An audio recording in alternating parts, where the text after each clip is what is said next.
we take a large number of images. We're only interested in those images of people who we think cause problems around demonstrations, unlikely to cause further problems. They're generally few and far between. But having said that, we capture a number of images. Those images are contained on a disk in the normal way. The photographer himself, when he or she gets back, makes a note of when and where they took their images, files that disk, and that disk is put away. There's no database as such, because clearly we don't know whose images they are. There are a few occasions, obviously, where it is what someone we're interested in. We can put a name to an image. That would be in their evidential notes at such and such a time I took an image of. If it's an evidential capture, it might make a description of them.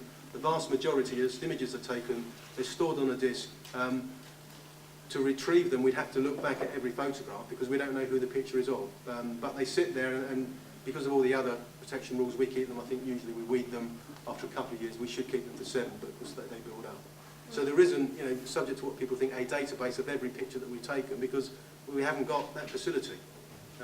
We literally don't. They just sit there on a disk, unless it's somebody that we know when clearly we will have transferred that onto something else. But it's only those people we know. The majority we don't use. And there's another issue there for me because that clearly causes a deal of angst with the organisations that we deal with. They ask that same question, and it's a question of me or us and the police service ensuring they understand the reasons we're doing it, and hopefully mitigating the thoughts of risk or threat to those people who might think, well, why have you got my image? We don't use them. We've got no way of using them unless there's an evidential reason to go back into that disk, which is. I mean, why would one take photos? I go or take photos and gather them in an ordered fashion. But why would people take pictures to just put them on a CD and keep them on a CD? That's yeah, most we don't need. Money on it, money on it. I suppose they must be taken for a reason. And why do your officers then know the names of people they photograph? Yeah, some we do, but the vast majority we don't always know. Can I just ask why so many photographers get targeted to be photographed by the police at demonstrations? I mean, I think we could sort of get a hand count of so many people where the police have obviously targeted photographers at demonstrations. They've taken thousands of pictures of me and many of the other photographers here. Why?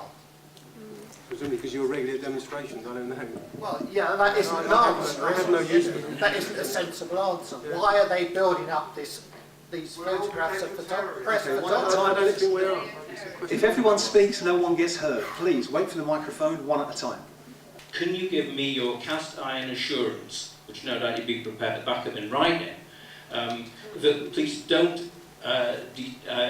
keep records of our members who are being photographed by your officers in whether it be public order or other situations? I'm not certain that you could give me that assurance, but if you can, I'd very much welcome it.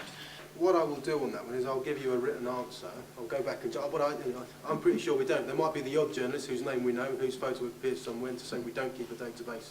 Then you'll find that 1 or 2 are on it. I can guarantee we don't, as a matter of course, take the photographs to create a database. They may be in that general picture, as I've told before. What I will do is I'll go back and I will check, and then I'll write back to John Toner, if you like, to circulate to yourself, so you've got it there written down.